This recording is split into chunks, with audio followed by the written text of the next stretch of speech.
नमस्कारम तिरुवनंतपुरम। भगवान पद्मनाभ स्वामी की इस पावन भूमि पर आना मेरा बहुत बड़ा सौभाग्य है। मैं संत श्री नारायण गुरु जी के ज्ञान, महात्मा अयंकली के मार्गदर्शन और मन्नथु पद्मनाभन जी के निस्वार्थ सेवा भाव का भी वंदन करता हूं।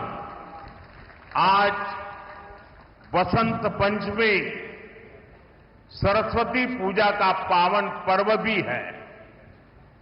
ये महामाघ महोत्सवम उसका भी समय है। मैं केरला के लोगों को इन पर्वों की हार्दिक शुभकामनाएं देता हूं। आज नेताजी सुभाष चंद्र बोस जी की जन्म जयंती भी है। हम इसे पराक्रम दिवस के रूप में मनाते हैं। मैं सभी देशवासियों को पराक्रम दिवस की बहुत बहुत बधाई देता हूं। നമസ്കാരം. തിരുവനന്തപുരം ശ്രീ പത്മനാഭസ്വാമിയുടെ മണ്ണിൽ വരിക എന്നത് എന്റെ സൗഭാഗ്യമാണ്. നാരായണ ഗുരുദേവന്റെ അറിവിന് മുന്നിൽ, മഹാത്മാ അയ്യൻകാളിയുടെ മാർഗദർശനത്തിനു മുൻപിൽ, മന്നത്ത് പത്മനാഭന്റെ നിസ്വാർത്ഥ സേവനത്തിനു മുന്നിൽ ഞാൻ നമസ്കരിക്കുന്നു. ഇന്ന് വസന്ത പഞ്ചമി ദിവസമാണ്. സരസ്വതി പൂജയുടെ പാവനമായ ദിവസം കൂടിയാണ് ഇന്ന്. അതോടൊപ്പം മഹാമാഘ മഹോത്സവവും നടക്കുകയാണ്.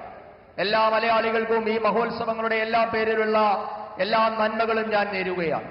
അതോടൊപ്പം ഇന്ന് നേതാജി സുഭാഷ് ചന്ദ്രബോസിന്റെ ജന്മദിവസമാണ്. ഇന്ന് രാജ്യം അദ്ദേഹത്തിന്റെ ജന്മദിന ദിവസത്തെ പരാക്രമ ദിവസം എന്ന പേരിലാണ് ആഘോഷിക്കുന്നത്. രാജ്യത്തെ എല്ലാവർക്കും നേതാജിയുടെ ജന്മദിനമായ പരാക്രമ ദിവസത്തിന്റെ ആശംസകളും ഞാൻ നേരുകയാണ്. मुझे लगता है कोई इफेक्ट आ रही है। जो माइक वाले हैं जरा उसको ठीक करें। മൈക്ക് ये संगीत पार्टी में तो इको इफेक्ट चाहिए, यहां क्या जरूरत है? समझाइए इनको। പറയുന്ന പരിഭാഷപ്പെടുത്തുന്നത് വളരെ ഇഫക്റ്റീവായിട്ട് കേൾക്കുന്നില്ല, നല്ല രീതിയിൽ കേൾക്കുന്നില്ല. മൈക്ക് ഒന്ന് അഡ്ജസ്റ്റ് ചെയ്യാനാണ്. എക്കോ കുറച്ചാൽ മതി. എക്കോ. मैं मेरा भाषण शुरू करने से पहले आज मेरे लिए बहुत भावुक पल है।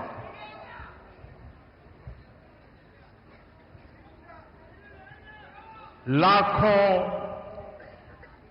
कार्यकर्ताओं का परिश्रम रंग ला रहा है। आज मैं सबसे पहले केरला की तिरुवनंतपुरम की जनता को, हमारे लाखों समर्थकों को, साथियों को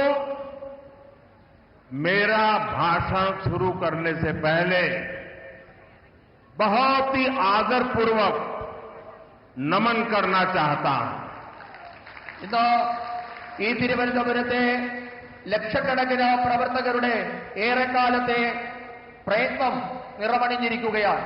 ഞാൻ എന്റെ പ്രസംഗം തുടങ്ങുന്നതിന് മുൻപ് തിരുവനന്തപുരത്തെ ജനങ്ങൾക്ക്, ലക്ഷക്കണക്കിന് വരുന്ന ഭാരതീയ ജനതാ പാർട്ടിയുടെ പ്രവർത്തകർക്ക് എല്ലാവർക്കും ഏറെ ആദരപൂർവ്വം ഞാൻ നിങ്ങൾക്ക് എല്ലാവർക്കും എന്റെ സാദര നമസ്കാരം അർപ്പിക്കുന്നു.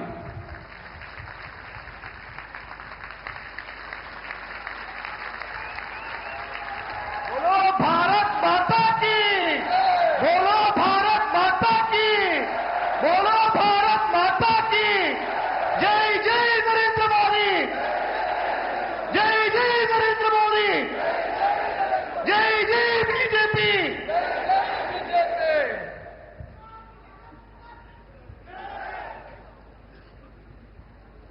एनडीए सुहृदगणे,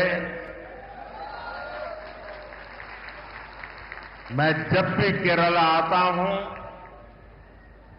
आपका स्नेह, आपका स्वागत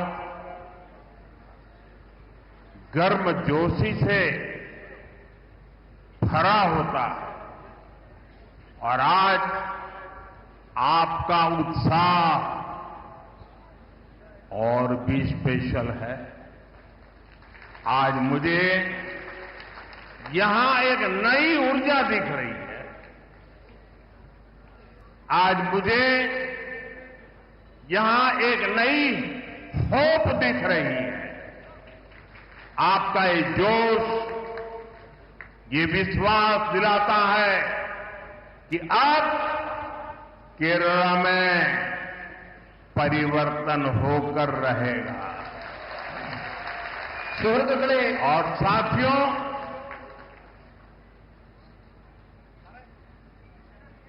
कुछ यहां जो लेफ्टिस्ट इकोसिस्टम होगा उनको शायद आज मेरी बात गले नहीं उतरेगी, लेकिन मैं आपको बड़ी मजबूती के साथ, तथ्य और तर्क के साथ मेरी इस बात की ताकत क्या है वो बताना चाहता हूं। 1987 के पहले गुजरात में बीजेपी एक हाशिए की पार्टी थी, अखबार में 2 लाइन भी नहीं छपती थी।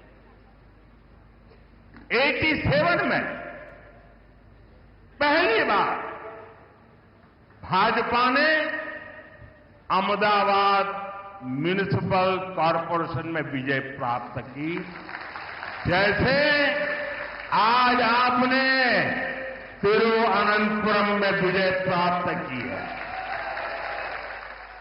और वहीं से गुजरात में जो सिलसिला चला, लोगों ने हमारे काम को देखा, हमारे आचरण को परखा और उसका परिणाम है कि आज पिछले कई दशकों से वहां की जनता ने हमें सेवा का मौका दिया था। शुरुआत एक शहर से हुई थी, केरला में भी शुरुआत एक शहर से हुई है, और इसलिए मैं कहता हूं अब केरला भारतीय जनता पार्टी पर अभूतपूर्व विश्वास करके हमारे साथ जुड़ चुका है। പ്രിയപ്പെട്ടവരെ, ഞാൻ കേരളത്തിൽ വരുമ്പോഴെല്ലാം നിങ്ങൾ സ്നേഹം നിറഞ്ഞ ഊഷ്മളമായ സ്വീകരണമാണ് എനിക്ക് നൽകാറുള്ളത്. എന്നാൽ ഇത്തവണ നിങ്ങളുടെ ആവേശം ഏറെ പ്രത്യേകതയുള്ളതാണ്. ഇന്ന് നിങ്ങളിൽ ഒരു പുതിയ ഊർജ്ജം എനിക്ക് കാണാൻ കഴിയുന്നുണ്ട്. നിങ്ങളിൽ ഇന്ന് ഒരു പുതിയ പ്രതീക്ഷ എനിക്ക് കാണാൻ കഴിയുന്നുണ്ട്.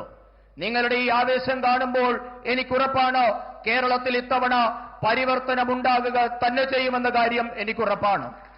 ഞാൻ എന്റെ എല്ലാ ഉറപ്പോടും കരുത്തോടും കൂടി നിങ്ങളോട് പറയുന്നു, 1987 മുൻപ് ഗുജറാത്തിൽ ഭാരതീയ ജനതാ പാർട്ടി എന്നുള്ളത് തോൽവികൾ ഏറ്റുവാങ്ങുന്ന ഒരു പാർട്ടി മാത്രമായിരുന്നു. പത്രത്താളുകളിൽ പോലും ഇടം പിടിക്കാൻ പറ്റില്ലാത്ത ഒരു പാർട്ടിയായിരുന്നു. 1987 ആദ്യമായി അഹമ്മദാബാദ് മുനിസിപ്പാലിറ്റിയാണ് ഭാരതീയ ജനതാ പാർട്ടി വിജയിച്ചത്. അതുപോലെ ഇന്ന് തിരുവനന്തപുരം കോർപ്പറേഷനിലും നാം വിജയം നേടിയിട്ടുണ്ട്. ഇവിടെ നിന്നാണ് ഗുജറാത്ത് തുടങ്ങിയത്. ഗുജറാത്തിലെ ജൈത്രയാത്ര അഹമ്മദാബാദ് മുനിസിപ്പാലിറ്റിയിൽ നിന്നാണ് നാം തുടങ്ങിയത്. ആ അഹമ്മദാബാദിലെ ജനങ്ങൾ, ഗുജറാത്തിലെ ജനങ്ങൾ ഭാരതീയ ജനതാ പാർട്ടിയുടെ പ്രവർത്തനം കണ്ടു, അവരതിനെ വിലയിരുത്തി. അതിനുശേഷം അവർ നമുക്ക് തുടർച്ചയായി അവരെ സേവിക്കാനുള്ള അവസരം തന്നുകൊണ്ടിരിക്കുകയാണ്. ഒരു പട്ടണത്തിൽ നിന്ന് തുടങ്ങിയ ജൈത്രയാത്രയാണ് ഇന്ന് നാം ഗുജറാത്തിൽ തുടർച്ചയായി ഭരിക്കുന്നതിൽ എത്തി നിൽക്കുന്നത്. അതേപോലെ ഇന്ന് കേരളത്തിലും നാം ഒരു പട്ടണത്തിൽ നിന്ന് തുടങ്ങുകയാണ്. എനിക്കുറപ്പുണ്ട്, ഇന്ന് കേരളം ഭാരതീയ ജനതാ പാർട്ടിയെ വിശ്വസിച്ചു തുടങ്ങിയിരിക്കുന്നു. मेरे साथ बोलिए, भारत माता की जय, भारत माता की जय, भारत माता की जय। एनडीए सुहृदगळे, तिरुवनंतपुरम में बीजेपी की जीत साधारण नहीं है, यह ऐतिहासिक है, अभूतपूर्व है। तिरुवनंतपुरम ने केरला में बीजेपी सरकार की नींव डाल दी है। तिरुवनंतपुरम नगर निगम में आपने बीजेपी को सेवा करने का अवसर दिया। इसकी गूंज केरल में ही नहीं बल्कि पूरे देश में सुनाई दे रही है। ये गुड गवर्नेंस के लिए काम करने वाली पार्टी की जीत है। ये जीत विकसित केरला बनाने के संकल्प की जीत है और ये जीत एलडीएफ और यूडीएफ के करप्शन से केरला को मुक्त करने के कमिटमेंट की जीत है। मैं बीजेपी पर भरोसा जताने के लिए यहां के हर मतदाता का, एवरी वोटर का अभिनंदन करता हूं। नन्हे തിരുവനന്തപുരം പ്രിയപ്പെട്ടവരെ, തിരുവനന്തപുരത്തെ ഭാരതീയ ജനതാ പാർട്ടിയുടെ വിജയം അസാധാരണമാണ്, ഐതിഹാസികമാണ്, അത്ഭുതപൂർവമാണ്. കേരളത്തിലെ ഭാരതീയ ജനതാ പാർട്ടിയുടെ ഭരണത്തിന് തിരുവനന്തപുരം അടിത്തറയിട്ട് കഴിഞ്ഞു എന്ന് നമുക്ക് പറയാം. തിരുവനന്തപുരം കോർപ്പറേഷനിലെ ജനങ്ങൾ നിങ്ങളെ സേവിക്കാൻ ഒരവസരം ഇന്ന് ഭാരതീയ ജനതാ പാർട്ടിക്ക് നൽകിയിട്ടുണ്ട്. തിരുവനന്തപുരത്തെ ബിജെപിയുടെ വിജയകാഹളം കേരളത്തിൽ മാത്രമല്ല രാജ്യം മുഴുവൻ ഇന്ന് അലയടിക്കുകയാണ്. ഇത് സദ്ഭരണത്തിനായി യത്നിക്കുന്ന പാർട്ടിയുടെ വിജയമാണ്. വികസിത കേരളം എന്ന സ്വപ്നം യാഥാർത്ഥ്യമാക്കാനുള്ള വിജയമാണിത്. ഇടത് വലത് അഴിമതി ഭരണത്തിൽ നിന്ന് കേരളത്തെ മോചിപ്പിക്കുമെന്ന നിശ്ചയദാർഢ്യത്തോടുകൂടിയുള്ള വിജയം കൂടിയാണ് ഇത്. ഭാരതീയ ജനതാ പാർട്ടിയിൽ വിശ്വാസമർപ്പിച്ച തിരുവനന്തപുരത്തെ ഓരോ വോട്ടറെയും ഞാൻ അഭിനന്ദിക്കുന്നു. തിരുവനന്തപുരത്തിന് നന്ദി, നന്ദി തിരുവനന്തപുരം. मैं देख रहा हूं एक छोटा बच्चा और कब से खड़ा है हाथ ऊपर करके। बेटे थक जाओगे, आप अपना चित्र मुझे दे दीजिए, पीछे अपना एड्रेस वगैरह लिख लीजिए, मैं आपको चिट्ठी लिखूंगा और मैं एसपी जी को कहूंगा कि इस बच्चे का जो प्यार है, आशीर्वाद है, वो जरूर ले लीजिए. എനിക്ക് ഇവിടെ നിന്നുകൊണ്ട് കാണാൻ ഒരു यहाँ ये मैडम भी कुछ देना चाहती है लग रहा है. वो बड़ा किताब बना करके लाई लगती है. എനിക്ക് ഇവിടെ നിന്നുകൊണ്ട് കാണാൻ ഒരു കൊച്ചുകുഞ്ഞ് കുറെ നേരമായി ഒരു ചിത്രം ഉയർത്തിപ്പിടിച്ചു നിൽക്കുന്നുണ്ട്. മകനെ, നിന്റെ കൈ കഴിക്കും, അവിടെ ഇരിക്കുക. ഞാൻ ഇവിടെ എസ് പി ജിയോട് പറയുന്നുണ്ട്, നിന്റെ ആ ചിത്രം ഇവിടെ ഏൽപ്പിക്കുക. ആ ചിത്രം തരുമ്പോൾ അതിന്റെ പിറകിൽ നിന്റെ അഡ്രസ്സും മകന്റെ കുഞ്ഞിന്റെ അഡ്രസ്സും കൂടി അതിൽ എഴുതണം. ഞാൻ കുഞ്ഞിനെ കത്തയക്കുന്നതാണ്. അതോടൊപ്പം തന്നെ ഒരു മാഡം ഏതോ ഒരു പുസ്തകം ഉയർത്തിപ്പിടിക്കുന്നത് കാണുന്നുണ്ട്. അതെന്താണെന്ന് മനസ്സിലായില്ല. जरा कोई कलेक्ट कर ले इसको.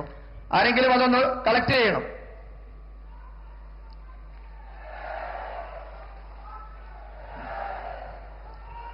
मैं जानता हूं, मैं देश भर में जहां भी जाता हूं, बहुत से युवा, बहुत से बालक अपनी भावना प्रकट करते हैं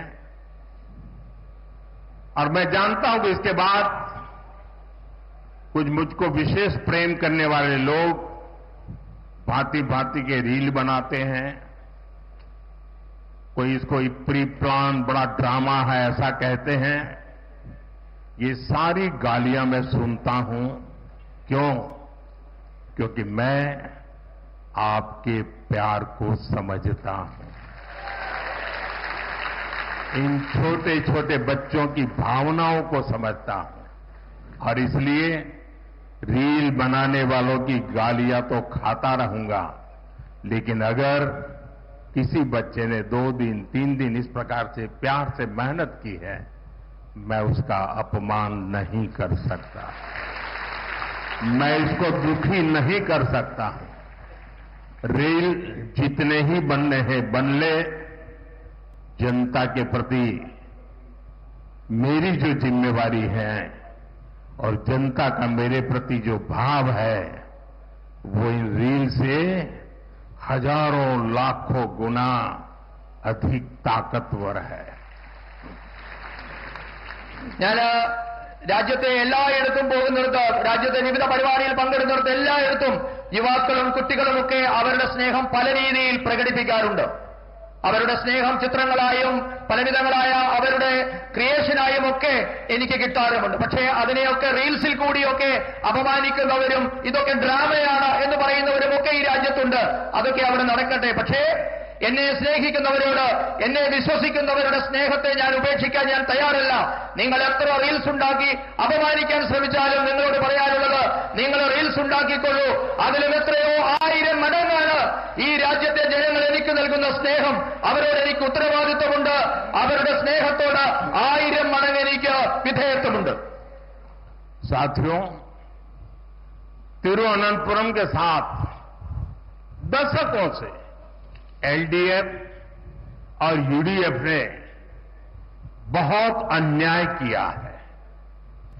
लेफ्ट और कांग्रेस ने, करप्शन ने तिरुवनंतपुरम को बेसिक सुविधाओं में भी पीछे रखा. लेकिन अब ऐसा नहीं होगा.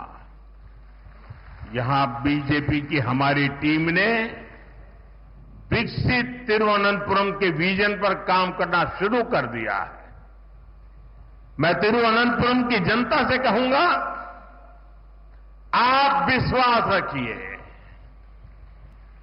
मारा तदीनी मारूम.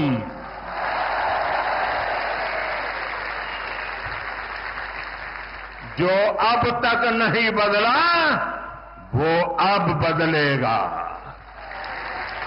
तिरुवनंतपुरम पूरे देश के लिए एक मॉडल सिटी बनेगा. I extend my full support to make Thiruvananthapuram one of the best cities of India. പ്രിയപ്പെട്ടവരെ, കഴിഞ്ഞ 7 പതിറ്റാണ്ടായി ഇടത് വലത് മുന്നണികൾ തിരുവനന്തപുരത്തോട് അനീതിയാണ് ചെയ്തുകൊണ്ടിരിക്കുന്നത്. ഇവരുടെ അഴിമതി മൂലം തിരുവനന്തപുരം അടിസ്ഥാന സൗകര്യ മേഖലയിൽ പോലും പിന്നാക്കം പോയി. എന്നാൽ ഇനി മുതൽ അങ്ങനെയാവില്ല. വികസിത തിരുവനന്തപുരം എന്ന സ്വപ്നം സാക്ഷാത്കരിക്കാൻ ഭാരതീയ ജനതാ പാർട്ടി പരിശ്രമം തുടങ്ങിക്കഴിഞ്ഞിരിക്കുന്നു. തിരുവനന്തപുരത്തെ ജനങ്ങളോട് ഞാൻ പറയുന്നു, നിങ്ങൾക്ക് വിശ്വസിക്കാം, മാറാത്തത് ഇനി മാറും. ഇതുവരെ മാറാത്തത് എന്തായിരുന്നു, അത് മാറി തുടങ്ങിയിട്ടുണ്ട്. മുഴുവൻ രാജ്യത്തിനും മാതൃകയായി തിരുവനന്തപുരം ഇനി മാറുമെന്ന് നിങ്ങൾക്ക് വിശ്വസിക്കാം. രാജ്യത്തെ തന്നെ ഏറ്റവും മികച്ച നഗരമാകാനുള്ള തിരുവനന്തപുരത്തിന്റെ പരിശ്രമത്തിന് ഞാൻ എല്ലാ പിന്തുണയും വാഗ്ദാനം ചെയ്യുന്നു. एनडीए शोरुत गढ़े आने वाले चुनाव केरला की दशा और दिशा को बदलने का चुनाव है. जब केरला के फ्यूचर की बात आती है तो आपने अब तक 2 पक्ष ही देखे हैं. एक तरफ एलडीएफ और दूसरी तरफ यूडीएफ, और इन दोनों ने बारी बारी से केरला को तबाह किया है. लेकिन एक तीसरा पक्ष भी है. वो पक्ष डेवलपमेंट का है, गुड गवर्नेंस का है, बीजेपी एनडीए का है. एलडीएफ और यूडीएफ के लोगों ने केरला को करप्शन, कुशासन और अपीजमेंट की खतरनाक राजनीति में झोंक दिया है. പ്രിയപ്പെട്ടവരെ, ഞാനൊരു കാര്യം നിങ്ങളോട് പറയാൻ ആഗ്രഹിക്കുന്നു. കേരളത്തിന്റെ തലവരെയും ഭാവിയും മാറ്റാൻ പോകുന്ന തിരഞ്ഞെടുപ്പായിരിക്കും ഇത്തവണ നടക്കാൻ പോകുന്നത്. സാധാരണഗതിയിൽ കേരളത്തെപ്പറ്റി സംസാരിക്കുമ്പോൾ, കേരളത്തിന്റെ ഭാവിയെപ്പറ്റി പറയുമ്പോഴൊക്കെ നാം 2 പക്ഷത്തെപ്പറ്റി മാത്രമായിരുന്നു സംസാരിച്ചുകൊണ്ടിരുന്നത്. 2 പക്ഷത്തെ മാത്രമായിരുന്നു നാം ഇതുവരെ കണ്ടുകൊണ്ടിരുന്നത്. ഒരു വശത്ത് ഇടതുപക്ഷം, മറുവശത്ത് വലതുപക്ഷം. ഇവർ രണ്ടുപേരും കൂടി കേരളത്തെ മാറി മാറി ഭരിച്ച് തകർത്തെറിഞ്ഞിരിക്കുകയാണ് ചെയ്തിരിക്കുന്നത്. എന്നാൽ ഇനി മുതൽ മൂന്നാമതൊരു പക്ഷം കൂടിയുണ്ട്. ആ പക്ഷം വികസനത്തിന്റെ പക്ഷമാണ്, സദ്ഭരണത്തിന്റെ പക്ഷമാണ്, ഭാരതീയ ജനതാ പാർട്ടി നയിക്കുന്ന എൻഡിഎയുടെ പക്ഷമാണ്. ഇടതു വലതു മുന്നണികൾ കേരളത്തെ അഴിമതിയിൽ ദുർഭരണത്തിൽ, അപകടകരമായ പ്രീണന രാഷ്ട്രീയത്തിലൊക്കെ മുക്കി തകർത്ത് കളഞ്ഞിരിക്കുകയാണ്. സുഹൃത്തുക്കളെ, एलडीएफ और यूडीएफ, इन दोनों के झंडे अलग है, सिंबल अलग है, लेकिन इनकी पॉलिटिक्स, इनका एजेंडा एक ही है. झंडा अलग है, एजेंडा एक है. Full corruption, zero accountability, full communalism, zero responsibility. LDF और यूडीएफ को पता है कि 5 या 10 साल बाद उन्हें ही मौका मिलता है. इसलिए यहां सरकार तो बदलती है, लेकिन सिस्टम वही रहता है.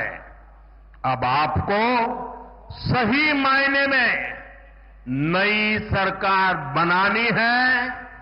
केरला के लिए प्रो पीपल, प्रो डेवलपमेंट सरकार बनानी है. और ये काम बीजेपी, एनडीए यही कर सकती है. പ്രിയപ്പെട്ടവരെ, സിപിഎമ്മിന്റെയും കോൺഗ്രസിന്റെയും ഇടതുപക്ഷത്തിന്റെയും വലതുപക്ഷത്തിന്റെയും പതാകകൾ ഒരുപക്ഷെ വ്യത്യസ്തമാകാം, ചിഹ്നം രണ്ടായിരിക്കാം. എന്നാൽ ഇവരുടെ രാഷ്ട്രീയം, ഇവരുടെ അജണ്ട ഒന്നു തന്നെയാണ്. ഒരു വശത്ത് ആരോടും കടപ്പാടില്ലാത്ത സമ്പൂർണ്ണ അഴിമതി, ആരോടും ഉത്തരവാദിത്തമില്ലാത്ത സമ്പൂർണ്ണ വർഗീയത. ഇവരെ രണ്ടുപേരും സാധാരണ ധരിക്കുന്നത് 5-10 വർഷം കാത്തിരുന്നാലും വീണ്ടും ഭരിക്കാൻ അവസരം കിട്ടുമെന്നാണ് രണ്ട് മുന്നണികളുടെയും പ്രതീക്ഷ.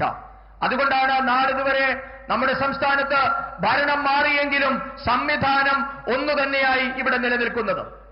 ഇനിയാണ് യഥാർത്ഥ അർത്ഥത്തിൽ ഒരു പുതിയ സർക്കാർ ഇവിടെ ഉണ്ടാകേണ്ടിയിരിക്കുന്നു. ജനങ്ങൾക്കായുള്ള ഒരു സർക്കാർ, വികസനത്തിന് വേണ്ടി നിലകൊള്ളുന്ന ഒരു സർക്കാർ ഇനി ഉണ്ടാകേണ്ടിയിരിക്കുന്നു. ആ ദൗത്യം ഭാരതീയ ജനതാ പാർട്ടി, ജനങ്ങൾക്ക് വേണ്ടിയുള്ള സർക്കാർ എന്ന ദൗത്യം ഭാരതീയ ജനതാ പാർട്ടി നിറവേറ്റുക തന്നെ ചെയ്യും. एलडीएफ और यूडीएफ, उनके जो यहां इकोसिस्टम है, जिन्होंने आंखों पे पटरी बांध करके बैठे हुए हैं, मेरी बात सुन लीजिए और थोड़ा दिमाग खोल करके सोचिए. आप देखते हैं केरला में ज्यादातर 5 साल एलडीएफ, फिर 5 साल यूडीएफ, 5 साल यानी वही आते जाते रहते हैं. आप मुझे बताइए, ऐसा क्या हुआ कि त्रिपुरा में 30 साल से ये लेफ्ट वालों की सरकार चल रही थी और उसके बाद वहां की जनता ने तंग आकर के, थक करके बीजेपी को मौका दिया और आज दोबारा वहां बीजेपी की सरकार चल रही है और वहां एलडीएफ का नामो निशान नहीं बचा है, लेफ्ट का नामो निशान नहीं बचा. कारण ये जो मिली भगत थी, बीजेपी के आने के बाद वो मिली भगत खत्म हो गई. बंगाल देखिए, 35-40 साल तक लेफ्ट ने राज किया था. वहां सरकार बदली और उसने लेफ्ट के खिलाफ जंग किया और परिणाम क्या हुआ? आज बंगाल में लेफ्ट वालों को चुनाव लड़ने के लिए उम्मीदवार नहीं मिल पाते हैं.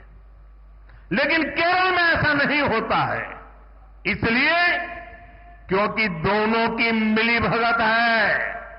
5 साल तुम बैठो, फिर 5 साल हम आएंगे, न हम तुम्हें परेशान करेंगे, न तुम हमें परेशान करोगे. अगर केरला को बचाना है, अगर केरला को आगे बढ़ाना है, तो एलडीएफ यूडीएफ की इस जोड़ी को तोड़ना ही होगा और परिवर्तन लाना ही होगा।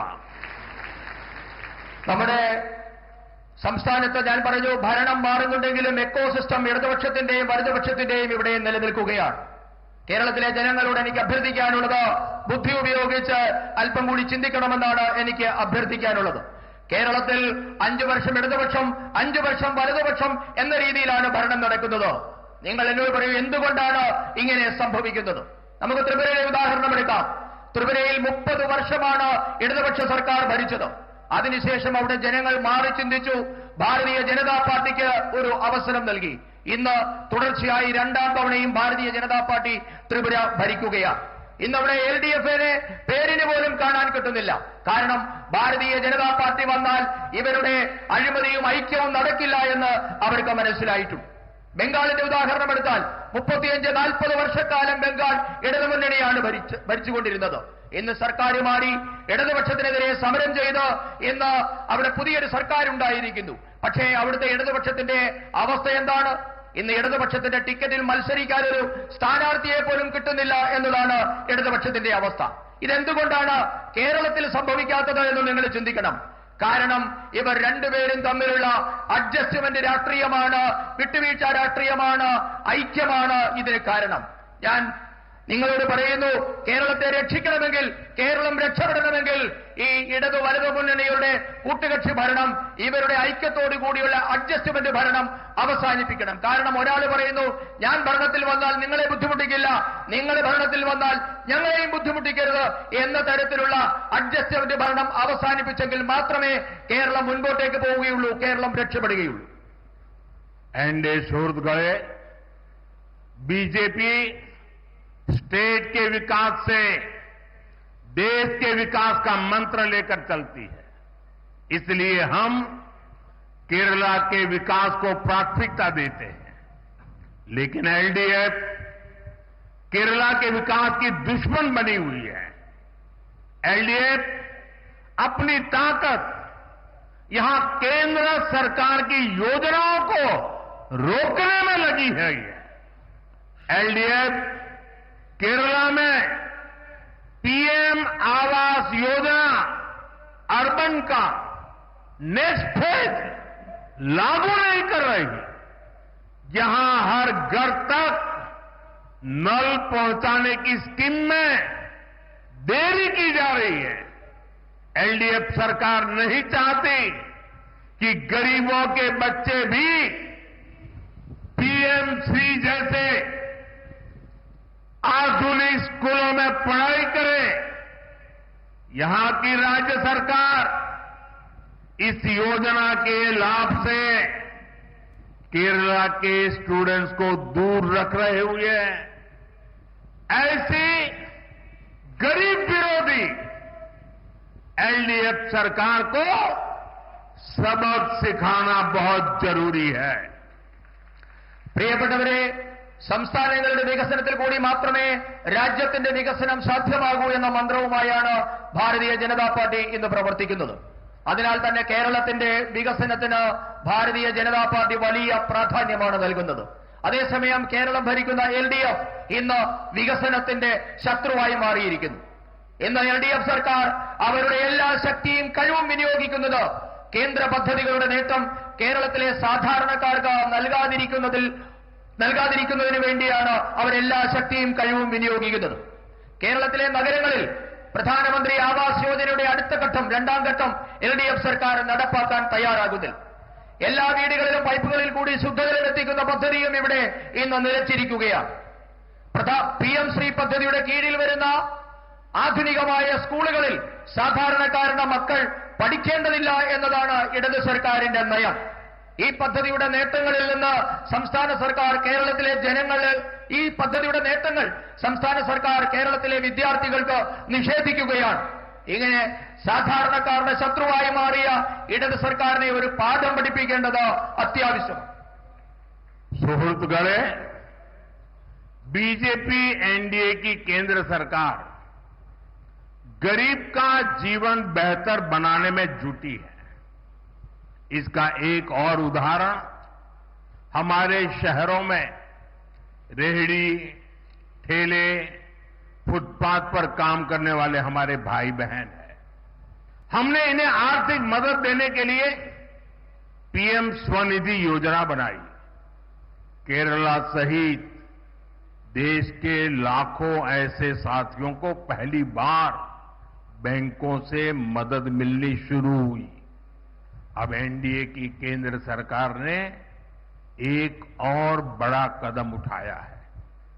अब स्ट्रीट वेंडर्स को भी बीजेपी सरकार स्वनिधि क्रेडिट कार्ड देगी और इसकी शुरुआत देश भर के लोगों के लिए शुरुआत आज मैंने यहां केरला की धरती से शुरू किया है। പ്രിയപ്പെട്ടവരെ, ഭാരതീയ ജനതാ പാർട്ടി നയിക്കുന്ന കേന്ദ്രത്തിലെ എൻഡിഎ സർക്കാർ സാധാരണക്കാരുടെ ജീവിതം മെച്ചപ്പെടുത്താൻ പ്രതിജ്ഞാബദ്ധമാണ്. ഇതിന് ഏറ്റവും ഒടുവിലത്തെ ഉദാഹരണമാണ് നമ്മുടെ തെരുവ് കച്ചവടക്കാർ, തട്ടുകടക്കാർ, വഴിയോര കച്ചവടക്കാർ എന്നിവർക്കായി കേന്ദ്ര സർക്കാർ നടപ്പാക്കുന്ന വിവിധ പദ്ധതികൾ. ഈ വിഭാഗത്തിൽപ്പെട്ട ദുർബലരായ മനുഷ്യരെ സാമ്പത്തികമായി സഹായിക്കാൻ വേണ്ടി നാം പ്രധാനമന്ത്രി സ്വനിധി പദ്ധതി നടപ്പാക്കിയിട്ടുണ്ട്. കേരളം ഉൾപ്പെടെയുള്ള നാടുകളിലെ ലക്ഷക്കണക്കിന് പാവപ്പെട്ട മനുഷ്യർക്കാണ് ഈ പദ്ധതി മൂലം പ്രയോജനം കിട്ടുന്നത്. ലക്ഷക്കണക്കിന് സാധാരണക്കാർക്ക് പിഎം സ്വനിധി പദ്ധതി വന്നതുമൂലം ബാങ്കുകളിൽ നിന്ന് ആദ്യമായി സഹായം കിട്ടാൻ തുടങ്ങിയിരിക്കുന്നു. ഇപ്പോൾ ഈ പാവങ്ങളെ സഹായിക്കുന്നതിന് വേണ്ടി കേന്ദ്ര സർക്കാർ മറ്റൊരു സുപ്രധാന ചുവട് കൂടി ഇന്ന് വെച്ചിരിക്കുകയാണ്. തെരുവ് കച്ചവടക്കാർക്കും ക്രെഡിറ്റ് കാർഡ് കിട്ടുന്ന പദ്ധതി, ഇവിടെ ഈ രാജ്യത്തെ മുഴുവൻ തെരുവ് കച്ചവടക്കാർക്കും പ്രയോജനം കിട്ടുന്ന ഈ പദ്ധതിയുടെ രാജ്യവ്യാപകമായ ഉദ്ഘാടനം അല്പസമയം മുമ്പ് കേരളത്തിന്റെ ഈ പത്മനാഭന്റെ മണ്ണിൽ വെച്ചാണ് ഞാൻ നിർവഹിച്ചത്. एनडीए सुहृद गए 2014 से पहले दिल्ली में 10 साल तक लेफ्ट के समर्थन से कांग्रेस की सरकार चलती थी। उस दौरान केरला के किसानों या यहां के फिशरमैन के लिए ना लेफ्ट ने कुछ किया और न ही कांग्रेस ने कुछ किया। दिल्ली में सरकार में बैठे थे तब भी नहीं किया। किसानों के नाम पर जो झूठे पैकेज घोषित होते थे उसका पैसा कांग्रेस और लेफ्ट के लोगों की जेब में पहुंच जाता था।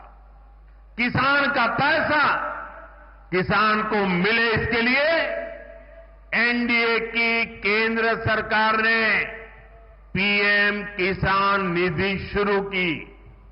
इसे केरला के लाखों किसानों के अकाउंट में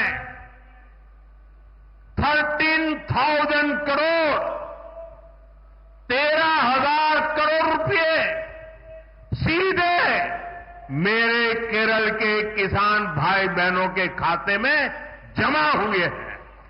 एलडीएफ और यूडीएफ के लोग चाहकर भी इस पैसों को लूट नहीं सकते। പ്രിയപ്പെട്ടവരെ, 2014 മുൻപുള്ള 10 വർഷക്കാലം ഇടതുപക്ഷത്തിന്റെ പിന്തുണയുള്ള കോൺഗ്രസ് സർക്കാരായിരുന്നു കേന്ദ്രം ഭരിച്ചിരുന്നത്. ഈ കാലയളവിൽ കേരളത്തിലെ സാധാരണക്കാരായ കർഷകർക്കോ മത്സ്യത്തൊഴിലാളികൾക്കോ പ്രയോജനം കിട്ടുന്ന ഒരു കാര്യവും ഇടതുപക്ഷത്തിനോ സിപിഐഎമ്മിനോ കോൺഗ്രസിനോ അക്കാലത്ത് ചെയ്യാൻ സാധിച്ചിട്ടില്ല. സർക്കാരിൽ ഇരുന്നപ്പോഴും ചെയ്തിട്ടില്ല, പിന്തുണ കൊടുക്കുന്ന കാലഘട്ടത്തിലും ചെയ്തിട്ടില്ല. കർഷകരുടെ പേരിൽ വ്യാജ വാഗ്ദാനങ്ങളും പാക്കേജുകളും മാത്രമായിരുന്നു അക്കാലത്ത് പ്രഖ്യാപിക്കപ്പെട്ടത്. കർഷകരുടെ പേരിൽ പ്രഖ്യാപിക്കപ്പെട്ട പദ്ധതികളുടെ മുഴുവൻ പണവും ഇടതു വലതു നേതാക്കളുടെ പോക്കറ്റിലേക്കാണ് അക്കാലത്ത് പോയിക്കൊണ്ടിരിക്കുന്നത്. എന്നാൽ കർഷകരുടെ പണം അവർക്ക് തന്നെ കിട്ടണമെന്ന ഭാരതീയ ജനതാ പാർട്ടിയുടെ നിശ്ചയദാർഢ്യത്തെ തുടർന്ന് എൻഡിഎ സർക്കാർ രാജ്യത്തെ കർഷകർക്കായി കിസാൻ സമ്മാൻ നിധിയാണ് ഇന്ന് നടപ്പാക്കിയിട്ടുള്ളത്. ഈ പദ്ധതി മൂലം കേരളത്തിലെ ലക്ഷക്കണക്കിന് വരുന്ന കർഷകരുടെ അക്കൗണ്ടുകളിലേക്ക് 13,000 കോടി രൂപയാണ് ഭാരതീയ ജനതാ പാർട്ടിയുടെ സർക്കാർ നേരിട്ട് അക്കൗണ്ടുകളിലേക്ക് എത്തിച്ചത്. ഈ പണം ഇന്ന് ഇടത് വലതു നേതാക്കൾ വിചാരിച്ചാൽ പോലും മോഷ്ടിക്കാൻ പറ്റത്തില്ല, പറ്റാത്ത തരത്തിലേക്ക് കർഷകർക്ക് നേരിട്ട് പണം എത്തിച്ചിട്ടുണ്ട്. सुहृद गए फिशरमैन का हित भी एनडीए की प्राथमिकता है पीएम मत्स्य संपदा स्कीम के तहत केरला को 1400 करोड़ रुपए की मदद मिली है। ये बीजेपी की केंद्र सरकार ही है जिसने फिशरीज के लिए अलग मंत्रालय बनाया है। पहली बार फिशरमैन के लिए भी किसान क्रेडिट कार्ड का बेनिफिट दिया है। हमने फिशरमैन के लिए 5 लाख तक के इंश्योरेंस की सुरक्षा भी दी है। डीप सी फिशिंग के लिए नावों के आधुनिकीकरण के लिए मदद दी है। സുഹൃത്തുക്കളെ, മത്സ്യത്തൊഴിലാളികളുടെ ക്ഷേമമെന്നുള്ളത് എൻഡിഎയുടെ പ്രഥമ പരിഗണനയാണ്. പ്രധാനമന്ത്രി മത്സ്യസമ്പദാ യോജന വഴി കേരളത്തിന് 14,000 കോടി രൂപയാണ് കേന്ദ്ര സർക്കാർ നൽകിയത്. മത്സ്യബന്ധനത്തിന്റെ കാര്യങ്ങൾ നോക്കുന്നതിനു വേണ്ടി ഒരു പ്രത്യേക മന്ത്രാലയം രൂപീകരിച്ചതും ഭാരതീയ ജനതാ പാർട്ടി നയിക്കുന്ന കേന്ദ്ര സർക്കാരാണ്. രാജ്യത്ത് ആദ്യമായി കിസാൻ ക്രെഡിറ്റ് കാർഡിന്റെ പ്രയോജനം മത്സ്യത്തൊഴിലാളികൾക്ക് നൽകിയതും ഭാരതീയ ജനതാ പാർട്ടിയുടെ സർക്കാരാണ്. മത്സ്യത്തൊഴിലാളികൾക്ക് 5 ലക്ഷം രൂപയുടെ ഇൻഷുറൻസ് ആണ് കേന്ദ്ര സർക്കാർ ഏർപ്പെടുത്തിയിട്ടുള്ളത്. ആഴക്കടൽ മത്സ്യബന്ധനത്തിന് പോകുന്ന വലിയ ബോട്ടുകളുടെ നവീകരണത്തിനും കേന്ദ്ര സർക്കാർ ഇന്ന് സഹായം നൽകുന്നുണ്ട്. एनडीए सुहृद गए केरला को विकसित बनाने में हमारी युवा शक्ति की बहुत बड़ी भूमिका है, लेकिन कांग्रेस ने यहां की युवा शक्ति के साथ हमेशा धोखा किया। एनडीए के पास केरला के यूथ के लिए रोजगार के अवसर बनाने का रोडमैप है। आज पूरी दुनिया आत्मनिर्भर भारत अभियान में अपने लिए अवसर देख रही है। इसलिए गल्फ हो, यूरोप हो, दुनिया के अनेक देशों के साथ भारत बड़े समझौते कर रहा है। इन समझौतों का बहुत अधिक लाभ केरल को मिल सकता है, लेकिन इसके लिए यहां बीजेपी की डबल इंजन सरकार होना बहुत जरूरी है। പ്രിയപ്പെട്ടവരെ, കേരളത്തിന്റെ വികസനത്തിൽ യുവാക്കളുടെ പങ്ക് വളരെ വലുതാണ്.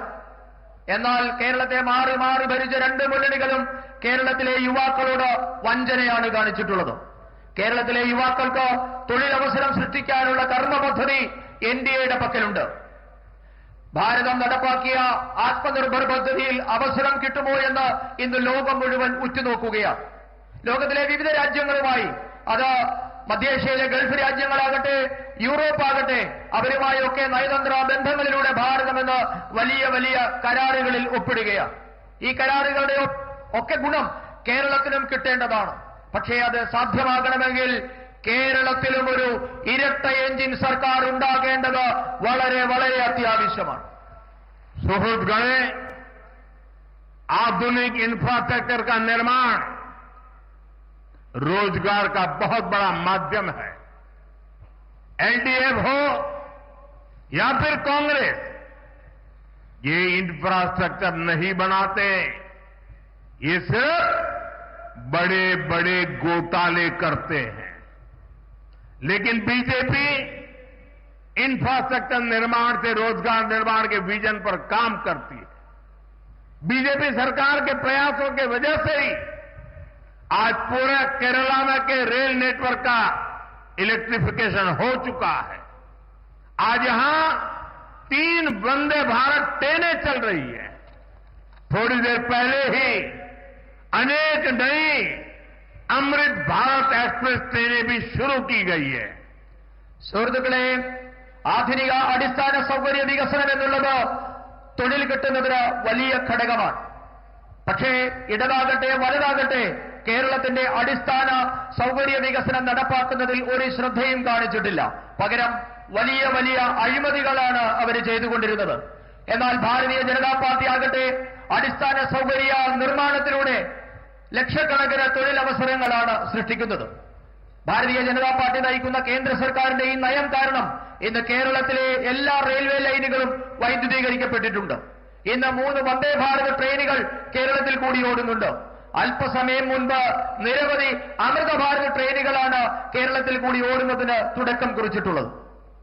एनडीए शुरू गए इंफ्रास्ट्रक्चर से केरला में व्यापार और रोजगार कैसे बढ़ेगा, इसका एक बड़ा उदाहरण विजिंजम पोर्ट है.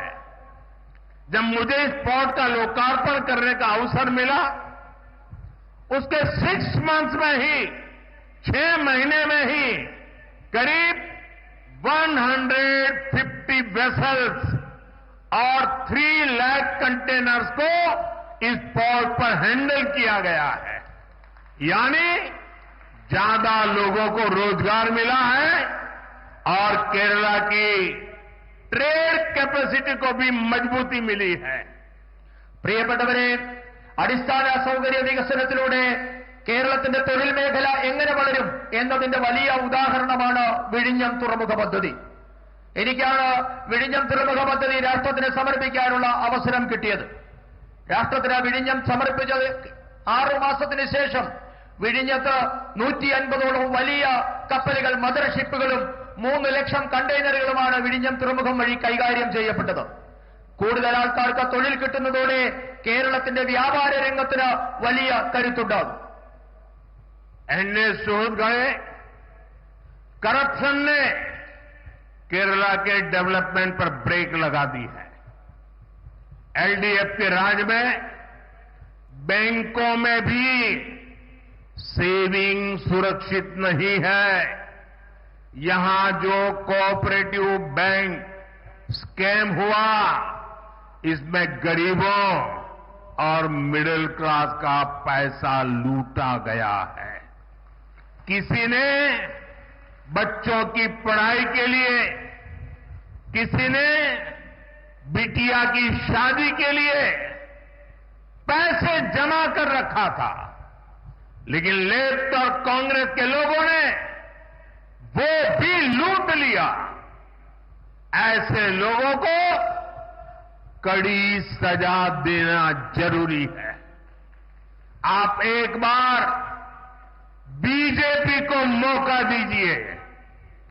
जिसने आपको लूटा है उससे एक रुपया वसूला जाएगा. പ്രിയപ്പെട്ടവരെ, കേരളത്തിന്റെ വികസനത്തിന് തടസ്സമായി നിൽക്കുന്നത് അഴിമതിയാണ്. LDF ഭരണത്തിൽ കേരളത്തിലെ ബാങ്കുകളിലെ നിക്ഷേപം പോലും സുരക്ഷിതമല്ലാതെയായി മാറി. സഹകരണ ബാങ്കിലെ അഴിമതി മൂലം സാധാരണക്കാരുടെ പണമാണ് കൊള്ളയടിക്കപ്പെട്ടത്. മക്കളുടെ വിദ്യാഭ്യാസത്തിനായും പെൺകുഞ്ഞുങ്ങളുടെ വിവാഹത്തിനായുമൊക്കെ സാധാരണ മനുഷ്യർ കരുതി വെച്ച പണമൊക്കെയും ഇടത് വലതു നേതാക്കന്മാർ കൊള്ളയടിച്ചു. ഇവർക്ക് കടുത്ത ശിക്ഷ നൽകേണ്ടത് വളരെ അത്യാവശ്യമാണ്. ഞാൻ നിങ്ങളോട് അഭ്യർത്ഥിക്കുന്നു, നിങ്ങൾ ഭാരതീയ ജനതാ പാർട്ടിക്ക് ഒരു അവസരം തന്നാൽ നിങ്ങളുടെ മോഷ്ടിക്കപ്പെട്ട ഓരോ പണവും ഈ മോഷ്ടിച്ചവരിൽ നിന്ന് തന്നെ തിരികെ ഈടാക്കുമെന്ന കാര്യം ഞാൻ നിങ്ങൾക്ക് ഉറപ്പു നൽകുകയാണ്. एनडीए शुरू गए भगवान अयप्पा के प्रति पूरे देश के लोगों की, हम सबकी अगाध आस्था है. लेकिन एलडीएफ सरकार ने सबरीमला मंदिर की परंपराओं को नुकसान पहुंचाने में कोई कसर नहीं छोड़ी है. अब यहां गोल्ड के चोरी होने की खबरें आ रही है. मंदिर में से, भगवान के पास से गोल्ड की चोरी, सोने की चोरी. मैं एक बात स्पष्ट कहना चाहता हूं, यहां बीजेपी सरकार बनते ही आरोपों की पूरी जांच होगी और दोषियों की जगह जेल में होगी. और ये मोदी की गारंटी है. പ്രിയപ്പെട്ടവരെ, രാജ്യം മുഴുവൻ മാത്രമല്ല, നമുക്കെല്ലാവർക്കും ഭഗവാൻ അയ്യപ്പനോട് ഈ രാജ്യം മുഴുവൻ അഗാധമായ ഭക്തിയും വിശ്വാസവുമാണുള്ളത്. എന്നാൽ ശബരിമലയുടെ മഹത്തായ പാരമ്പര്യത്തെ, വിശ്വാസത്തെ തകർക്കാൻ കിട്ടിയ ഒരവസരവും പാഴാക്കാത്തവരാണ് ഇന്ന് കേരളം ഭരിക്കുന്ന ഇടതുമുന്നണി സർക്കാർ. ഇപ്പോൾ ശബരിമലയിൽ നിന്നും സ്വർണ്ണക്കൊള്ളയുടെ വാർത്ത പുറത്തു വരികയാണ്. ഒരു കാര്യം ഞാൻ വ്യക്തമാക്കാൻ ആഗ്രഹിക്കുന്നു. ഭാരതീയ ജനതാ പാർട്ടി കേരളത്തിൽ സർക്കാർ ഉണ്ടാക്കും. അങ്ങനെ ഭാരതീയ ജനതാ പാർട്ടിയുടെ സർക്കാർ ഉണ്ടായാൽ മുഴുവൻ ആരോപണങ്ങളെക്കുറിച്ചും നാം അന്വേഷണം നടത്തും. ഇപ്പോൾ ആരോപണ വിധേയരായിട്ടുള്ള മുഴുവൻ ആൾക്കാരും അവരുടെ വാസം ഇനി മുതൽ ജയിലിലാകുമെന്ന കാര്യവും ഞാൻ ഉറപ്പു പറയുകയാണ്. ഇതാണ് മോദിയുടെ ഗ്യാരണ്ടി. एनडीए सुहृदगणे, मैं आपको कांग्रेस से भी सावधान करने आया हूं. कांग्रेस के पास विकास का कोई एजेंडा नहीं है. कांग्रेस आज माओवादियों से ज्यादा कम्युनिस्ट और मुस्लिम लीग से भी ज्यादा कम्युनल हो गई है. इसलिए देश में आज कांग्रेस को एमएमसी यानी मुस्लिम लीगी माओवादी कांग्रेस कहा जा रहा है. इसलिए आपको कांग्रेस से भी बहुत सतर्क रहना है. ये मुस्लिम लीगी माओवादी कांग्रेस के लोग केरला को अपनी लैब बना रहे हैं. कांग्रेस यहां केरला में भी कट्टरपंथियों को बढ़ावा दे रही है. ज्ञान, विज्ञान, आध्यात्म, आस्था, इसकी इस पवित्र धरती को कांग्रेस के मुस्लिम लीगी एजेंडे से हमें मिलकर के इस पवित्र भूमि को बचाना है. പ്രിയപ്പെട്ടവരെ, കോൺഗ്രസിനെ കുറിച്ച് മുന്നറിയിപ്പ് നൽകുന്നതിന് വേണ്ടിയാണ് ഞാനിവിടെ എത്തിയിട്ടുള്ളത്. ഇന്ന് കോൺഗ്രസിന്റെ കയ്യിൽ വികസനത്തിനുള്ള ഒരു പദ്ധതിയുമില്ല. രാജ്യത്തെ കോൺഗ്രസ് എന്നുള്ളത് മാവോയിസ്റ്റുകളെക്കാൾ വലിയ കമ്മ്യൂണിസ്റ്റുകളായി മാറിയിരിക്കുന്നു. മുസ്ലിം ലീഗിനേക്കാൾ വലിയ വർഗീയവാദികളായി കോൺഗ്രസ് മാറിയിരിക്കുന്നു. അതുകൊണ്ടാണ് ഇന്ത്യൻ നാഷണൽ കോൺഗ്രസ് എന്നുള്ളത് ഇന്ന് എംഎംസി കോൺഗ്രസ് എന്നായി മാറിയിരിക്കുന്നു. മുസ്ലിം ലീഗ് മാവോയിസ്റ്റ് കോൺഗ്രസ് എന്നാണ് ഇന്ന് രാജ്യത്തെ കോൺഗ്രസ് അറിയപ്പെടുന്നത്. നിങ്ങൾ അതുകൊണ്ട് തന്നെ കോൺഗ്രസിനെ വളരെയധികം സൂക്ഷിക്കണമെന്ന മുന്നറിയിപ്പാണ് ഞാൻ നിങ്ങൾക്ക് നൽകുന്നത്. മുസ്ലിം ലീഗ് മാവോയിസ്റ്റ് കോൺഗ്രസ് കേരളത്തെ ഇന്ന് അവരുടെ വർഗീയ പരീക്ഷണങ്ങളുടെ പരീക്ഷണശാലയാക്കി മാറ്റിയിരിക്കുകയാണ്. കേരളത്തിലും കോൺഗ്രസ് വിഘടനവാദികളെ പിന്തുണയ്ക്കുകയാണ്. അറിവിന്റെ, ശാസ്ത്ര അവബോധത്തിന്റെ, ആധ്യാത്മികതയുടെ, വിശ്വാസത്തിന്റെ ഒക്കെ നാടായ നമ്മുടെ പവിത്രമായ കേരളത്തെ ഈ കോൺഗ്രസിന്റെ മുസ്ലിം ലീഗ് അജണ്ടയിൽ നിന്നും നമുക്ക് ഒരുമിച്ച് മുക്തരാക്കണം. കേരളത്തെ നമുക്ക് ഒരുമിച്ച് രക്ഷിക്കണം. साथियों, विकसित केरलम के लिए अब बड़े फैसले का समय आ गया है.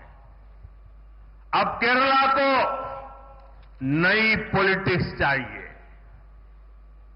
21st सेंचुरी के पहले 25 इयर्स तो चले गए, खत्म हो गए हैं.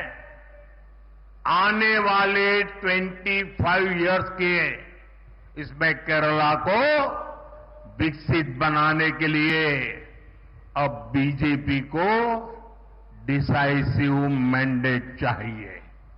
इसलिए मैं केरला के लोगों से कहूंगा, यही समय है, सही समय है. Now is the time for विकसित Keralam. Now is the right time for NDA government. आइए बीजेपी के साथ केरला में विकास के नए युग की शुरुआत करें. പ്രിയപ്പെട്ടവരെ, ഇപ്പോൾ വികസിത കേരളം സാധ്യമാക്കാനുള്ള സമയമാണ് സമാഗതമായിരിക്കുന്നത്. ഇതിനായി കേരളത്തിന് ഒരു പുതിയ രാഷ്ട്രീയം ആവശ്യമാണ്. 21ാം നൂറ്റാണ്ടിന്റെ ആദ്യ 25 വർഷങ്ങൾ കടന്നുപോയിരിക്കുന്നു. അടുത്ത 25 വർഷത്തിനുള്ളിലെങ്കിലും കേരളത്തെ വികസിതമാക്കണമെങ്കിൽ ഉറച്ച തീരുമാനം ആവശ്യമാണ്. അതുകൊണ്ട് ഞാൻ കേരളത്തോട് പറയുന്നു, ഇതാണ് ശരിയായ സമയം, ഇതാണ് സമയം. കേരളത്തിൽ മാറ്റം കൊണ്ടുവരാനുള്ള യഥാർത്ഥ സമയം ഇതാണ്. വികസിത കേരളം സൃഷ്ടിക്കാനുള്ള സമയമാണ് ഇപ്പോഴുള്ളത്. NDA സർക്കാരിനുള്ള ശരിയായ സമയമാണിത്. വരൂ, നമുക്ക് ഒരുമിച്ച് ഭാരതീയ ജനതാ പാർട്ടിക്കൊപ്പം അണിചേർന്ന് കേരളത്തിന്റെ വികസനത്തിന് പുതിയൊരു തുടക്കം കുറിക്കാം. मेरे साथ बोलिए, भारत माता की जय. आप रहने दीजिए. भारत माता की, भारत माता की, भारत माता की. आज नेताजी सुभाष बाबू की जन्म जयंती भी है और वंदे मातरम के 150 साल.